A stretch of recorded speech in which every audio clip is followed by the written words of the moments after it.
जूही के घर छोड़कर जाने के बाद नील ने सभी के सामने तेजस्विनी से शादी करने की बात रख दी। इसके बाद आजूबा नील का साथ देने वाले हैं। जी हाँ दोस्तों, गुम है किसी के प्यार में सीरियल के आने वाले एपिसोड में देखने को मिलेगा कि जब जूही शादी से इनकार करके घर छोड़ देती है तो नील भी अब ठान लेता है कि वह अपनी जिंदगी की खुशियों के लिए जरूर लड़ेगा और इसी वजह से वह चौहान हाउस पहुंचकर पूरी प्रधान फैमिली के सामने साफ साफ कह देता है कि जो कुछ भी हुआ उसमें बदनामी की कोई बात नहीं है, बल्कि यह फैसला उसकी खुद की खुशियों के लिए है। प्रधान फैमिली पहले तो बहुत भड़क जाती है क्योंकि जूही उनकी पसंद की बहू थी, लेकिन नील उन्हें शांत करता है और फिर वह आजूबा से मिलने के लिए निकल पड़ता है और आजूबा से कहता है कि अगर जूही ये शादी नहीं करना चाहती तो क्या आप तेजस्विनी से शादी के लिए बात कर सकते हैं। यह बात सुनकर आजूबा भी सोच में पड़ जाते हैं, लेकिन जल्दी ही उन्हें एहसास होता है कि अपने खानदान की इज्जत और परंपराओं को बचाने का यही एक रास्ता बचा है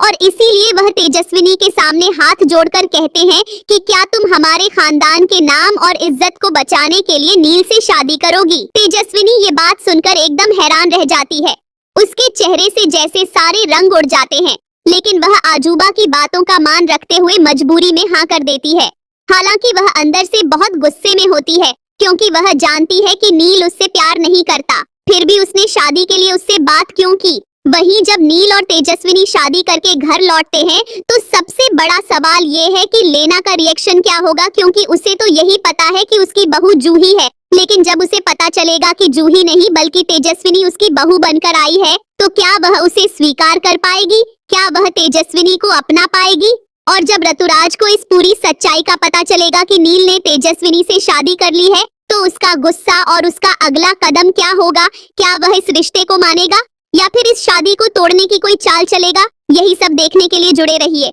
हमारे चैनल के साथ, जहां हम आपको देंगे गुम है किसी के प्यार में की हर अपडेट सबसे पहले और सबसे सही तरीके से।